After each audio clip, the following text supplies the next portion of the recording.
দর্শক সবাইকে শুভ সন্ধ্যা জানিয়ে শুরু করছি সংবাদ প্রকাশের নিয়মিত আয়োজন আমার ভুবন। আজকে যার ভুবন নিয়ে আমরা কথা বলবো তিনি একজন তরুণ এবং স্বাধীন নির্মাতা। বাংলাদেশে তিনি এরই মধ্যে কয়েকটি স্বল্প দৈর্ঘ্যের ছবি বানিয়ে বেশ নাম কুড়িয়েছেন এবং তার এই ছবিগুলো আলোচিত। তার নাম হচ্ছে অপরাজিতা সঙ্গীতা এবং আরো আমাদের সাথে যুক্ত আছেন অভিনয় শিল্পী জুলফিকার চঞ্চল। আপনাদের দুজনকেই আমাদের এই আমার ভুবন অনুষ্ঠানে স্বাগত জানাই এবং জুলফিকার চঞ্চল আপনার অভিনয় জগৎ নিয়েও আমরা শুনবো, যেহেতু আপনি অপরাজিতা সংগীতার একটি ছোট ছবিতে কাজ করেছেন, দ্রোহ যে ছবিটি রয়েছে। তো দর্শক, আমরা আলাপে ঢোকার আগে বা তাদের ভুবনে প্রবেশের আগে চলুন দেখে নিই অপরাজিতার দুটি ছবির ট্রেইলার। একটি হচ্ছে জলাতঙ্ক, জলাতঙ্ক না, মানে যে জলাতঙ্ক থেকে যেটা হয়, মানে ও যেটা করেছে এটা পুরুষাতঙ্ক, এবং আরেকটু হচ্ছে দ্রোহ। এই দুটি ছবির ট্রেইলার আমরা একটু দেখে আসি।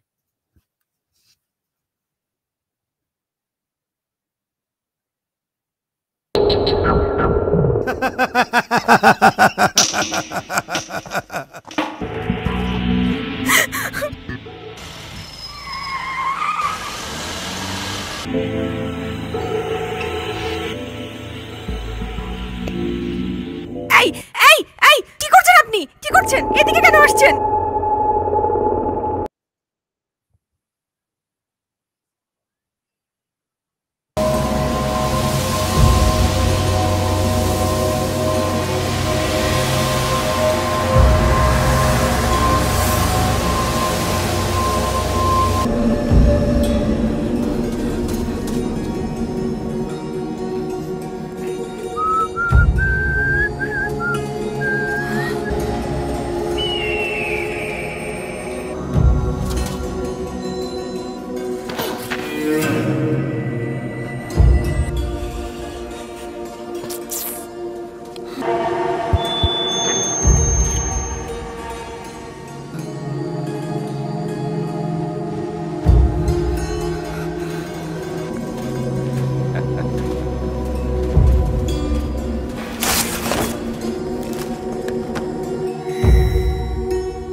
দর্শক, আপনারা দেখলেন দুটি ছোট ছবির ট্রেলার।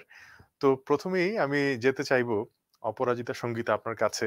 আমরা দুটি ছবির যে অংশবিশেষ দেখলাম, যে প্রথমে আমি যেটা বলছিলাম যে আমরা অনেক আগে থেকেই জানি যে কুকুরে কামড়ালে জলাতঙ্ক হয়। অর্থাৎ জল দেখলেই ভয় পায় মানুষ, পানি দেখলেই ভয় পায়।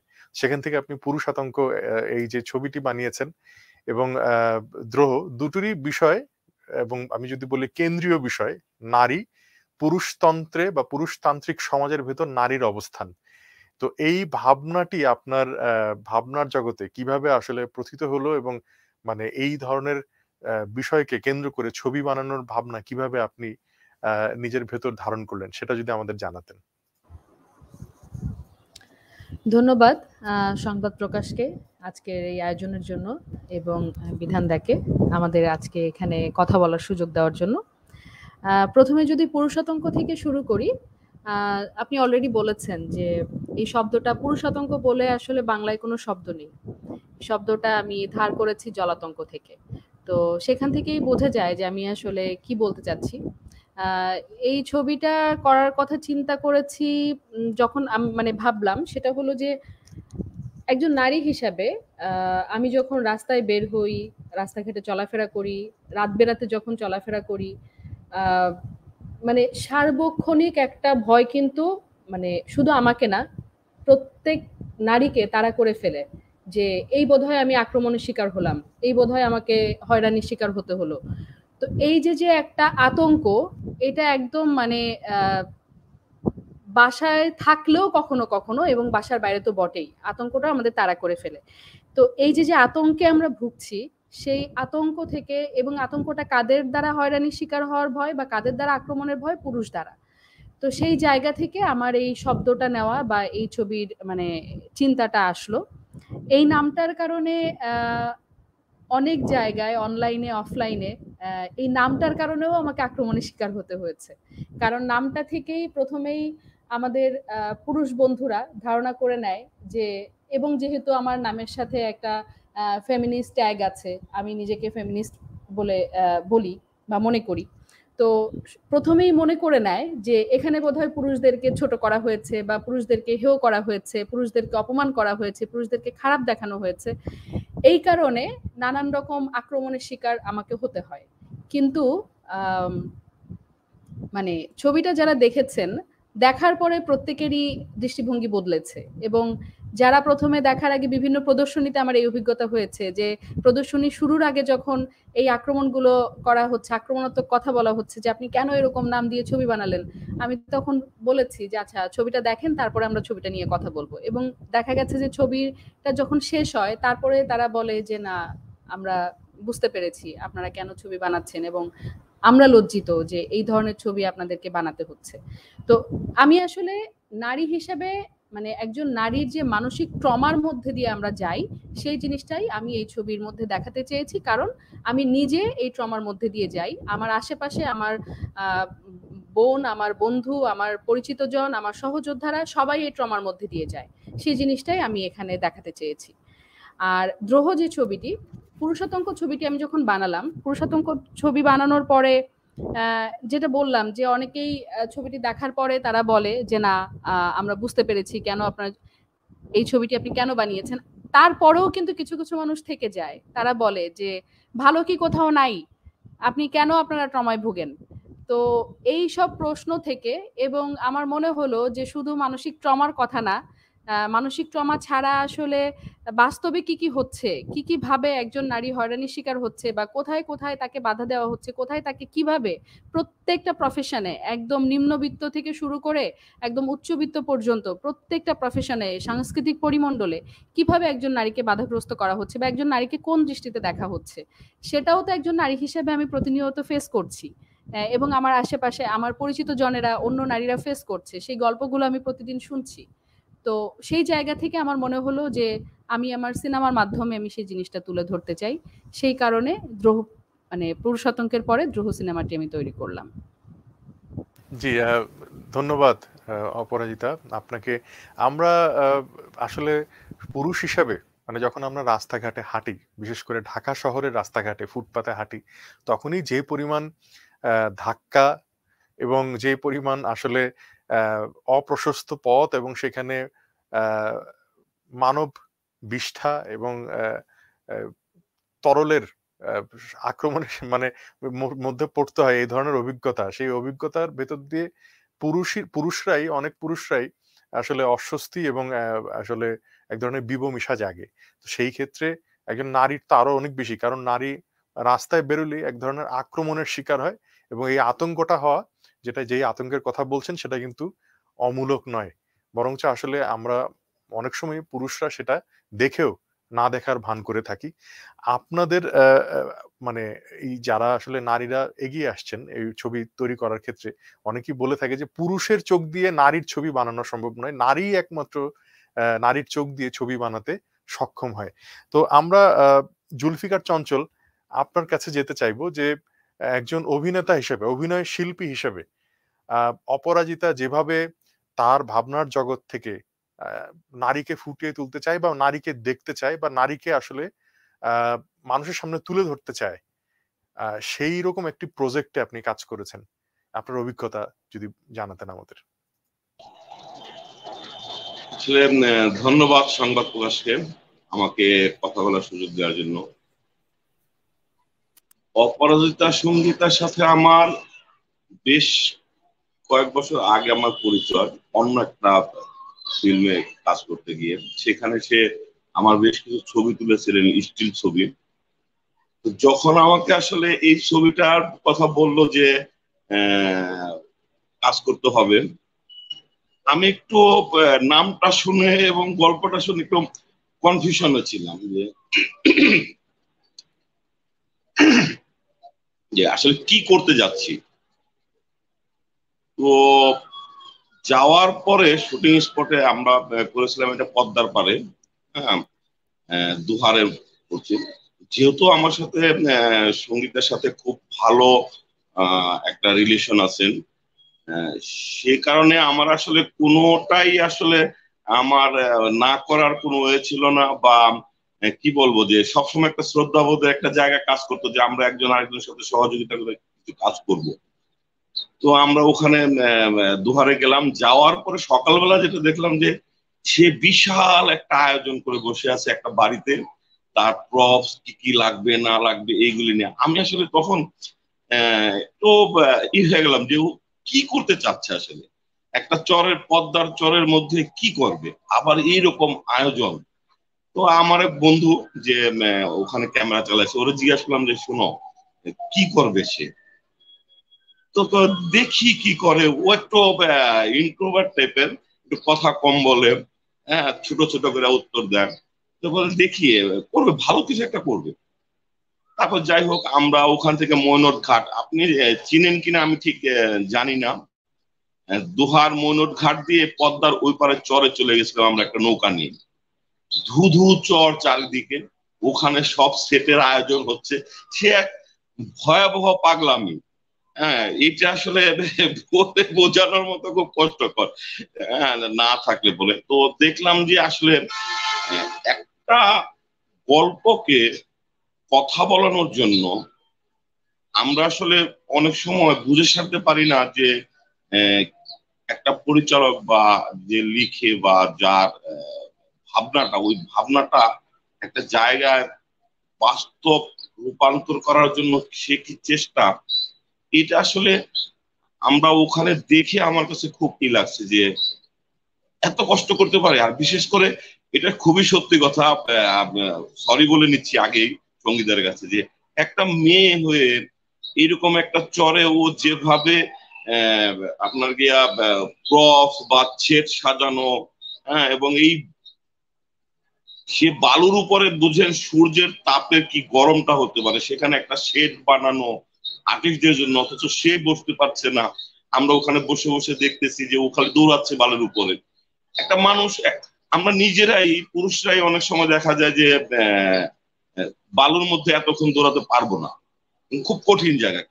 কিন্তু আমি ওরা দেখলাম যে সারাটা দিন সকালবেলা ওই পদ্মার পরে নামার পরে ও চরের মধ্যে দৌড়াচ্ছে, এবং বিভিন্ন ভাবে এটা করছে ওটা করছে এই করছে, আবার ডিরেকশন আইসা মনিটর দেখছে, হ্যাঁ, আবার ক্যামেরা বলতেছে। এক এক সময় ক্যামেরার ওই আমার ওই বন্ধুটার সাথে ঝগড়া লেগে গেল, না আমি শর্ট চাইনি। হ্যাঁ, আমার কাছে না খুব, আমি খালি তাকায় তাকায় দেখছি যে ও আসলে কি করছে। হ্যাঁ, তারপরে সে আহ, আমার ওই বন্ধু একজন পরিচালক, ইন্ডিভিজুয়াল একজন ফিল্ম পরিচালক, সে ক্যামেরা চালাচ্ছে এবং তার সাথে শট নিয়ে যতক্ষণ পর্যন্ত সঙ্গীতা মনের মতো হচ্ছে না, ততক্ষণ পর্যন্ত সে ওকে বারবার টেক নেওয়াচ্ছে, না আমার হয়নি, না হয়নি, এই নিয়ে ও বলছে ঠিক আছে তো, না হয়নি। সে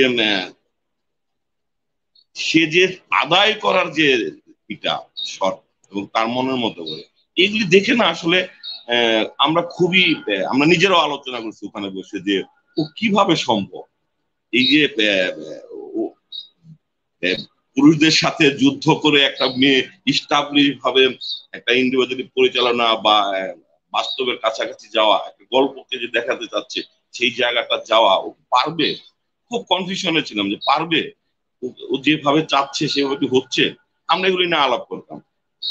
এই অভিজ্ঞতাগুলি আসলে তখন শেষের দিকে এসে যেটা হলো, যে ও দেখলাম যে যখন শেষ হলো তখন একটা হাসি দিল। তখন আমি ভাবলাম যে না, কিছু একটা ও হয়তো ভাবছে, সেই ভাবনার জায়গাটা অনেক। এবং ও এসে বললো যে অঙ্কল ভাই কেমন লাগছে, কি ভালো লাগছে। আমি তো এখনো বুঝতে পারবো না, এটা পুরো এডিটিং না হলে বা না দেখতে পারে ছবি আমি আসলে বুঝবো না। তবে কাজের যে শ্রম বা ওর যে চেষ্টা, সেই চেষ্টাটা দেখে আসলে আমরা সবাই খুব অবাক হচ্ছি, এবং আমরা বলছি যে এরকম নিষ্ঠা নিয়ে কেউ কাজ করে খুব কম এখন, এতটা কষ্ট করে কেউ কাজ করে খুব কম। আর যেহেতু ছোট ছোট কিছু কাজ করি আমরা বিভিন্ন বিভিন্ন জি, জনের সাথে, তো সেই অভিজ্ঞতার জায়গা থেকে আমি দেখছি যে ওর পরিশ্রমের সাথে অন্যদের পরিশ্রমের সাথে অনেক তফাৎ। এবং জি, আসলে ভালো লাগে যে জি। ও কাজ আমরা করছে বুঝতে ভালো। পেরেছি। মানে আসলে পদ্মার পাড়ে এরকম গনগনে রোদের উপর আমিও যখন দেখছিলাম তখন ভাবছিলাম যে নিঃসন্দেহে এইখানে শিল্পী এবং কলাকুশলী এবং পরিচালক তাদের সবারই আসলে মাথার ঘাম পায়ে ঝরেছে এবং বৃষ্টির মতোই হয়তোবা ঝরেছে, কারণ আমি দেখতে দেখতে বুঝতে পারছিলাম যে অসম্ভব মানে গনগনে তাপের ভেতরে এই শুটিং হয়েছে।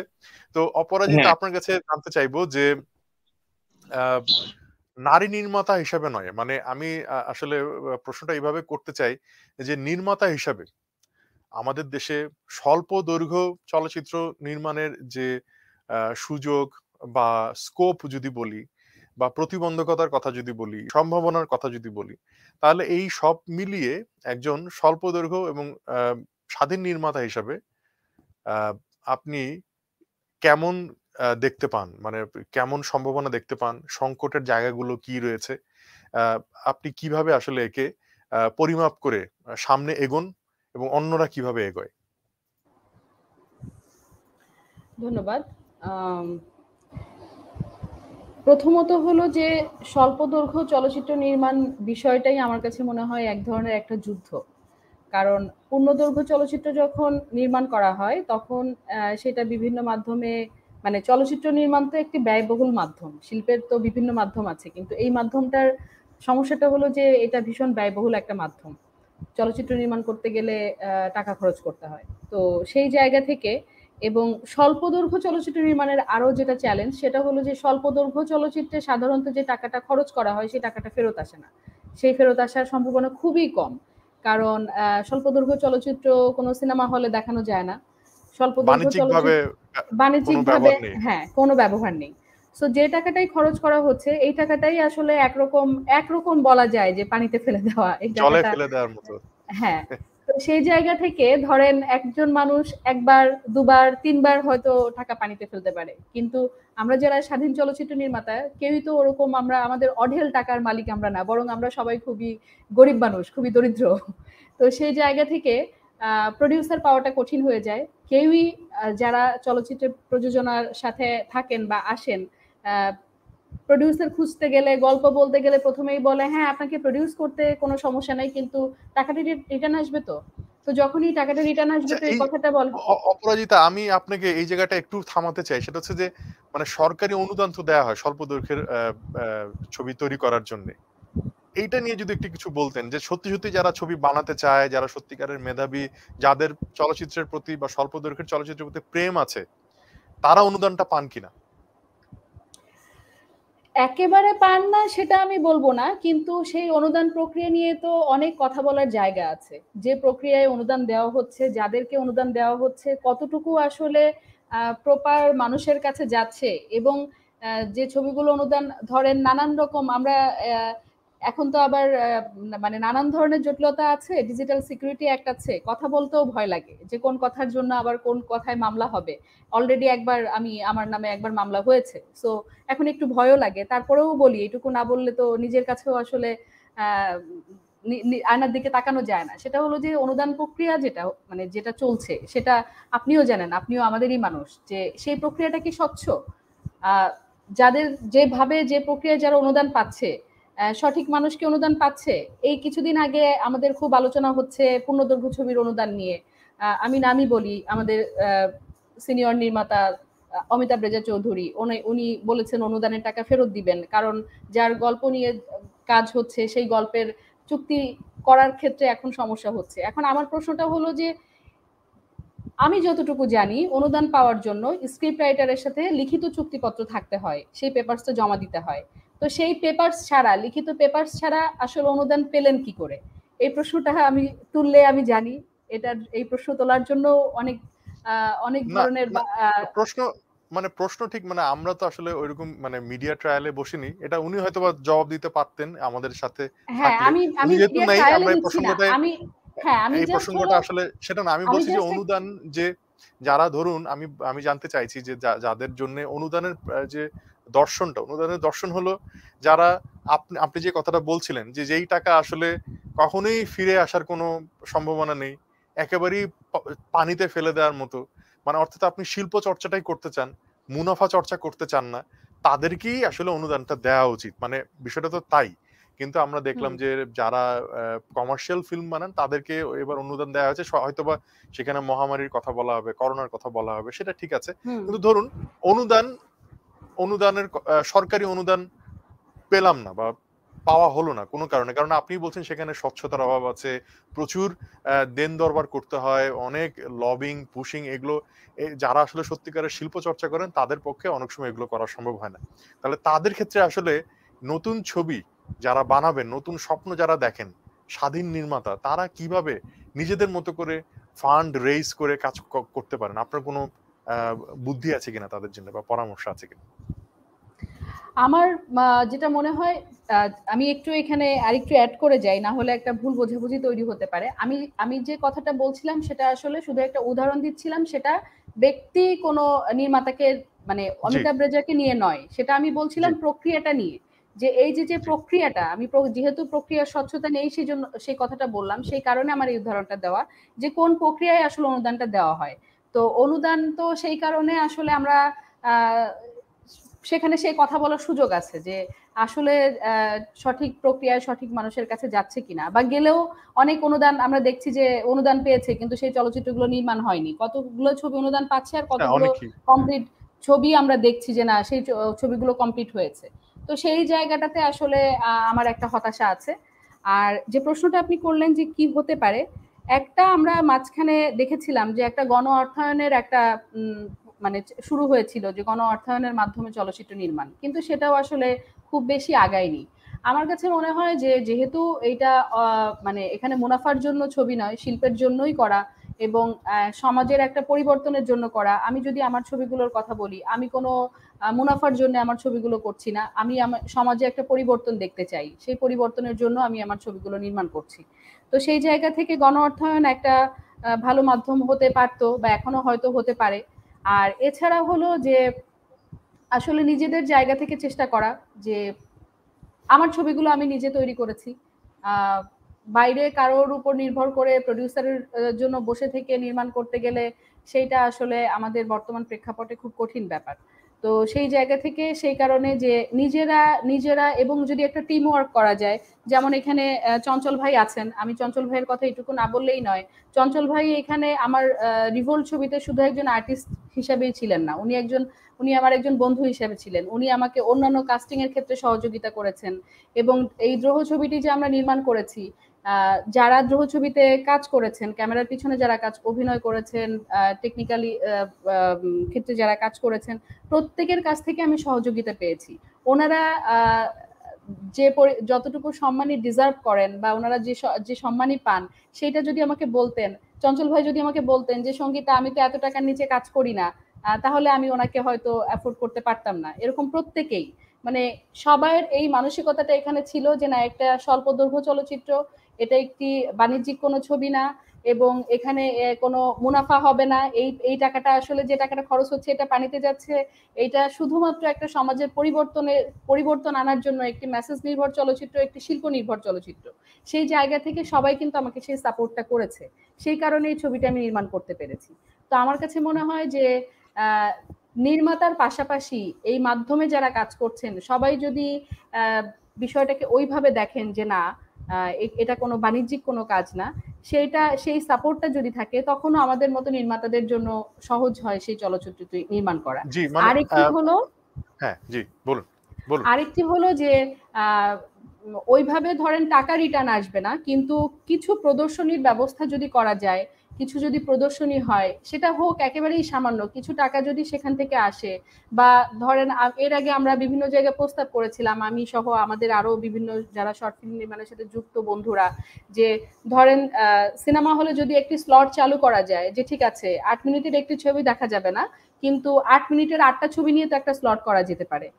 এরকম কয়েকটি ছবি নিয়ে একসাথে করে যদি একটা স্লট চালু করে সিনেমা হলে দেখানো যায়, টিভি চ্যানেলে যদি, যদিও সিনেমা টিভির মাধ্যম না, মানে টিভিতে দেখার জিনিস সিনেমা না, এটা অনেক বড় দেখার মানে বড় ক্যানভাসে দেখার জিনিস, কিন্তু ওই যে যেহেতু আমাদের অপশন নেই এবং এখন যেহেতু সব ওটিটি চলে আসছে, ওটিটিতে প্রচুর সিনেমা হচ্ছে, তো এই সব জায়গাগুলোতে যদি আরেকটু মানে কেয়ারফুল হয় এবং একটু সহযোগিতাপূর্ণ মনোভাব দেখা যায়, তাহলে হয়তো এটা কন্টিনিউ করা মানে সহজ হয় শর্ট জি, ফিল্ম নির্মাতার আপনি জন্য। মানে একবারে খুব গুরুত্বপূর্ণ একটা কথা বলেছেন যে প্রদর্শনীর জায়গাটা যে কোথায় আসলে আমরা আমাদের স্বল্পদৈর্ঘ্য নির্মাতা যারা তারা খুব কম পুঁজিতে নির্মাণ করেন এবং তারা একটা স্বপ্নকে লালন করেন তাদের মুনাফার ওই ধরনের কোনো আসলে লালসা থাকে না।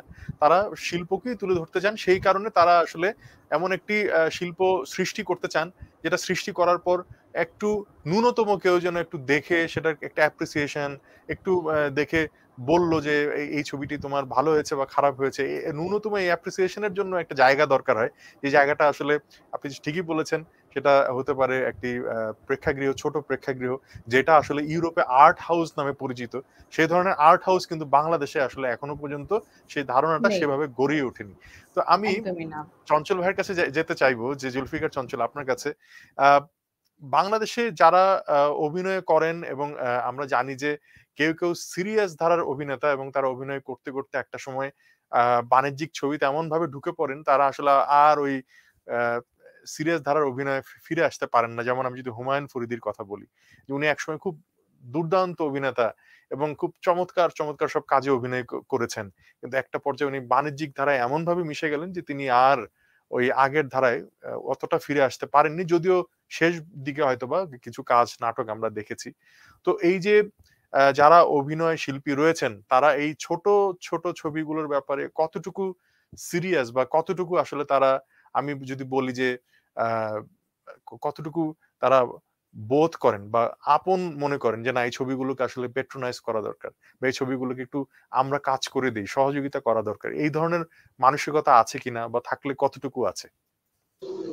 এটা আসলে সত্যি কথা কি, সঙ্গীতা যেটা বললো সেই জায়গাটা আসলে আমাদের আহ, সেই ক্রাইসিসটা সবার একই ক্রাইসিস।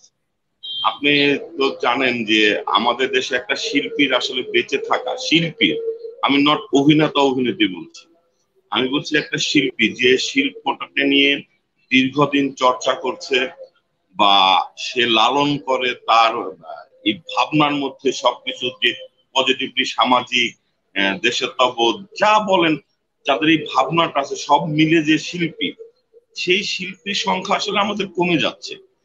আর কমে যাচ্ছে বলে তাদের স্ট্রাগল আসলে সবসময় থেকে যায়। আপনি ফৈদি ভাইয়ের কথা উদাহরণ দিলেন, দেখেন ফৈদি ভাই কিন্তু বড় চলচ্চিত্রে গিয়ে আবার ফিরে আসতে পারেনি, যেমন যেমন আপনি, উনি কিন্তু খুব অ্যাসেট রেখে যেতে পারেননি, যে অনেক কোটি কোটি টাকা ওখানে কামিয়ে ওখানে সে জমা করে রেখে গেছে, সেটা কিন্তু পারেনি। একটা শিল্পী আসলে যারা নাকি শিল্প বোধ থেকে চর্চাটা করে বা এই কাজটা করে, তারা আসলে সবসময় একটা স্ট্রাগলের মধ্যে দিয়ে যায়। তবে এটাও সত্য কথা যে সবার যে মানসিকতা নাই যে আমরা এই কাজটা করব, তা না। এটা আসলে বেসিক্যালি অনেকে বুঝাইতে পারে না, অনেকে, সরি সঙ্গীতা, আমি আমার মতো করে বলছি, অনেকে বুঝাইতে পারে না যে আমরা আসলে এই কাজটা করতে যাচ্ছি, অনেকে এই সুযোগগুলি নেয়, অনেকে নানাবিধ মনে করেন এখানে একটা ই চলে, তার নিজস্ব ভাবনা থেকে ওরকম একটাই চলে, এগুলি দেখতে দেখতে অনেকে এটাকে আহ, একটু সাইড কাটতে চায় যে না থাক ওখান ওই ঝামেলায় যাবেন। নানাবিধ একটা ঝামেলা থাকে, সেট থেকে শুরু করে সবকিছু একটা ঝামেলা থাকে। বাট মানসিকতা নাই এটা আমি বলবো না, প্রত্যেকটা শিল্পীরই আছে এই মানসিকতা যে আমি এই কাজটাকে, সেটা অর্থনৈতিক ভাবে না বা প্রফেশনালি না, আমি কাজটাকে প্রফেশনালি করবো। কারণ আমাদের দেশে তো আসলে একটা ভুল ব্যাখ্যা আছে যে আমি বোধহয় টাকা বেশি নিলে বা টাকাটা যদি আমি ঠিকঠাক মতো পাই বা টাকাটা যদি আমি চেয়ে নিতে পারি তাহলে বোধহয় প্রফেশনাল। আসলে তো কাজটাও প্রফেশনাল, হ্যাঁ কাজটাই আমাকে প্রফেশনাল আগে করতে হবে। তো সেই জায়গাটা আসলে আমাদের শিল্পীদের বা যারা আমরা ভাবি, এই জায়গাটা আসলে বোঝার একটা ঝামেলা আছে যে আমরা আসলে সবাই বুঝি না। আর ইন্ডিভিজুয়ালি এই ফিল্মের জন্য আসলে আমাদের শিল্পীদের সবারই করা উচিত। তবে এখনো আমার মনে হয় সঙ্গীতেই আমার থেকে ভালো বলতে পারবে যে হয়তো দু চারজন হয়তো এদিক সেদিক এরকম করছে, বাট ও অনেকে নিয়ে কাজ করছে, তো সবাই এই হেল্পফুলটা, যেমন আমি একজনের নাম না বললেই না, লুৎফর রহমান জর্জ, হ্যাঁ, আমার ধারণা সঙ্গীতের সাথে খুব ভালো রিলেশন, সে কিন্তু প্রফেশনালি তার সাথে কাজ করে না, রাকিবের সাথেও না বা ইয়ের সাথে অন্যান্য যারা আছে অন্য বেশ কিছু পরিচালক তাদের সাথে সঙ্গীতারও একটা কাজ করছে। আমার মনে হয় না যে প্রফেশনালি ওই জায়গা থেকে করছে, মানসিকতাটা আছে। আর আছে বলেই আসলে আমরা এই যে সঙ্গীতাদের মতো এরকম নতুন নতুন ক্রিয়েটিভ ডিরেক্টর পাচ্ছি এবং আমরা কাজ করতে পারছি, বা ভালো একটা গল্প বা ভালো সেটা ছোট ফিল্ম হোক, কিন্তু আমরা ভালো গল্প দেখতে পাচ্ছি। হ্যাঁ, এটা আছে এখনো ভাই। হ্যাঁ, আমি এটা জি। একতরফা বলবো না যে নাই। তবে আমাদের প্রসেসিং এ আমাদের বিভিন্ন ভাবনার জায়গাটা অনেক ভুল আছে। যেমন সঙ্গীতা অনুদানের কথা বললো, আমি একটু যদি বলি, সেটা হচ্ছে যে এই অনুদানটা আসলে কোন কোন কাকে দিচ্ছে, কোন মিডিয়াকে দিচ্ছে। আমাদের বোধহয় এই জায়গাটা ভাগ করাটা খুব জরুরি ছিল দেওয়ার আগে, যে আমি আসলে অনুদান দিচ্ছি, এটা কোন মিডিয়াকে দিচ্ছি, কাকে দিচ্ছি, এই জায়গাটা আমার মনে হয় ভাগ নাই। যে কারণে কি হচ্ছে, সবাই অ্যাপ্লিকেশন করছে, যার শক্তি আছে সে নিয়ে নিচ্ছে। এখন আপনি থিয়েটারও একটা মাধ্যম, এই শিল্প মাধ্যমই। এখন থিয়েটারের একটা অনুদান যদি চলচ্চিত্রের লোক নিয়ে যায়, তো স্বাভাবিকভাবে ওখানে একটা ঝামেলা পড়ে যাবে। ইন্ডিভিজুয়াল ফিল্মের সাথে প্রফেশনাল ফিল্মের যে বাণিজ্যিক যে ফিল্ম বলি আমরা, ওই ফিল্মটা আর ইন্ডিভিজুয়াল একটা ফিল্মের জায়গা যদি সে আইসা এইটার অনুদানটা নিয়ে যায়, তাহলে স্বাভাবিকভাবে বাণিজ্যিক চিন্তা আর ইন্ডিভিজুয়াল চিন্তাটার মধ্যে একটা বিশাল একটা ব্যবধান থাকবে। আমার মনে হয় এই জায়গাগুলিতে আহ, আমি আমি বিশ্বাস করি যে যেহেতু শুরু হয়েছে, হয়তো একদিন এটা ঠিক হবে, বাট এই জায়গাগুলিকে ঠিক করা উচিত আমার মনে হয়।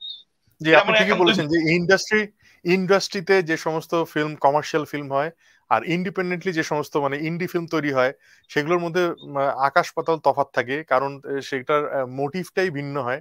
কাজেই আমি যেটা আগেও বলছিলাম, যে অনুদানের ছবির যেটা ফিলোসফি বা দর্শন, সেটা হচ্ছে যে এই ধরনের ইন্ডিপেন্ডেন্ট স্বাধীন নির্মাতা যারা, তাদেরকেই একটু তাদেরকে সহায়তা দেওয়া এবং তাদেরকে অনুপ্রেরণা দেওয়া, এবং সার্বিকভাবে দেশের যেন একটি শিল্প চর্চার আবহ গড়ে ওঠে, সেটা একটা যেন প্রণোদনা পায়, সেটাকে তুলে ধরা হচ্ছে গিয়ে এই অনুদানের দর্শন হওয়া উচিত, এবং সেটাই ছিল।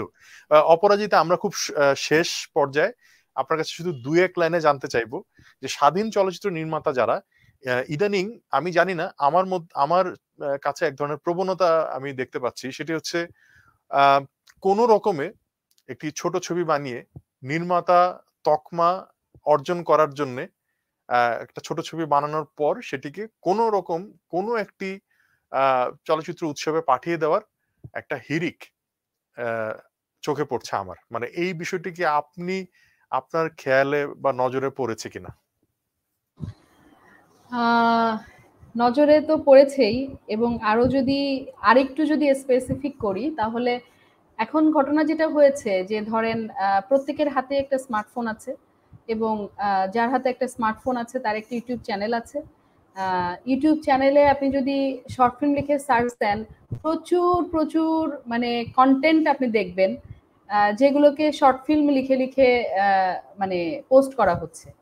তো এটা, হ্যাঁ, একদিকে ভালো, যে ধরেন গণতন্ত্রায়ন ঘটছে, সেটা হ্যাঁ, সেটা ঠিক আছে। গণতন্ত্রায়ন ঘটছে, এবং হ্যাঁ, একদিক থেকে চিন্তা করলে এটাকে আমি পজিটিভ ভাবে দেখি, এই কারণে যে একটা ছেলে বা একটা মেয়ে, সে কোনো একটা খারাপ কাজের সাথে যুক্ত না হয়ে, জঙ্গিবাদে যুক্ত না হয়ে, বা নেশার ইয়েতে যুক্ত না হয়ে সে হলো ছবি বানাচ্ছে, সেটা একটা ভালো দিক। কিন্তু সেই জায়গা থেকে এটা পজিটিভ। বাট যেটা হচ্ছে, যে আপনি যেটা বললেন, যে এটার কারণে সিনেমা তো আসলে একটা শিল্প, এবং সিনেমার তো একটা ভাষা আছে, শিল্পের তো একটা ভাষা আছে। তো সেই ভাষাগুলো হারিয়ে যাচ্ছে। এবং চর্চারও বিষয় আছে, চর্চারও বিনা বিষয় আছে, সেই চর্চায় এসে। চর্চাটা হ্যাঁ, হচ্ছে না। এমনও হয়েছে, অনেককে আমি জিজ্ঞাসা করেছি, আচ্ছা আপনি সিনেমা বানিয়েছেন, আপনার মানে আপনি কোথায় পড়াশোনা করেছেন? বলে পড়াশোনা করিনি, আমি তো জানি। তো মানে সিনেমাটাও যে একটা পড়াশোনার বিষয়, পড়াশোনা করে যে সিনেমার একটা গ্রামার আছে, সেগুলো যে, আমি বলছি না যে আপনাকে আমার গ্রামার মানতেই হবে, প্রাতিষ্ঠানিক কিন্তু প্রাতিষ্ঠানিক শিক্ষা না প্রাতিষ্ঠানিক হলেও হয়, শিক্ষা এলো, হ্যাঁ, কিন্তু না হলেও মিনিমাম হয়, কিন্তু বেসিকটা জানতে হবে তো, সেটাই মানে আমি বলতে বেসিকটা তো চাচ্ছি যে জানতে হবে। যে যে ছবি বানাতে আসছেন, ছবি বানানোর আগে তার যে প্রি প্রোডাকশন, তার এইটা নিয়ে যে মানে ভাবনা চিন্তা করা, আমি এটাকে যদি হুম, বলি সংসার করা, এই হুম, সংসারটা করেছেন কিনা, তারপরে না মানে আপনার যে শিল্প সন্তান সেটি জন্ম নেবে, আমি সেভাবে জন্ম যদি নিবে। ভাবি, হ্যাঁ, এবং তাহলে আমার কাছে এবং মনে হয় যে অনেকে অনেক দেখবেন তারা কমতি আছে। একটা ভুল করছে, ধরেন একটা শর্ট একটা ভুল ভাবে নিচ্ছে, বা একটা ভুল মানে লাইট করছে, একটা ভুল ফ্রেমিং করছে, তারপর তারা বলছে আমি গ্রামার ভাঙছি। তো গ্রামার ভাঙতে হলে কিন্তু গ্রামারটা জানতে হয়, গ্রামারটা শিখতে জেনে হবে। তারপরে গ্রামার ভাঙতে হয়। তো এই জিনিসটা মানে চলে আসছে। এইটা খানিকটা খানিকটা তো অ্যালার্মিং। আবার ওই যে বললাম যে সবকিছুরই আমি ২ ভাবেই দেখি। নেগেটিভ পজিটিভ দুটোই আছে। সেটাই, শিল্পের সাথে আছে, যেকোনোভাবে শিল্পের সাথে আছে সেটাকে পজিটিভ ভাবে দেখাই যায় যে একজন মানুষ সেটাই। শিল্পের আসলে সাথে আমি আছে। আমি আমি বিষয়টা এভাবে দেখি যে সবাই করুক, যে যার ইচ্ছা করুক। কিন্তু শিক্ষিত দর্শক কিন্তু অনেক শিক্ষিত এবং অনেক সেনসিটিভ এবং তারা জানে আসলে কোন শিল্পের সঠিক মর্যাদা দিতে হয় এবং একদম। আরো সবচেয়ে বড় মাপকাঠি হলো সময় বা কাল। কালই আসলে নির্ধারণ করে দিবে কার কাজ থাকবে আর কার কাজ থাকবে না। কার কাজ থাকবে যার না। কাজ একদমই। শিল্পসম্মত হবে তার তারটা কাল অতিক্রম হবে। আর যার হবে না সে হারিয়ে যাবে। বিষয়টা এরকম। হারিয়ে যাবে। তো একদমই। হারিয়ে যাওয়ার সংখ্যা অনেক বেশি হচ্ছে আমার কাছে মনে হচ্ছে এই আরকি। তো একদমই। অপরাজিতা সঙ্গীতা, আপনাকে ধন্যবাদ এবং জুলফিকার চঞ্চল, আপনাকেও ধন্যবাদ অনেক আমাদের এই আমার ভুবন অনুষ্ঠানে আমাদের সকলের ভুবনটা ভাগাভাগি করে নেয়ার জন্যে। নিশ্চয়ই দর্শক যারা এতক্ষণ আপনারা দেখলেন বা আলোচনা শুনলেন, নিশ্চয়ই আপনাদেরও ভালো লেগেছে। তো আগামী আবার কোনো পর্বে, আমার ভুবন পর্বে আমরা আরো কোনো অতিথি নিয়ে আপনাদের সামনে হাজির হব। সেই পর্যন্ত ভালো থাকুন। সবাইকে শুভরাত্রি।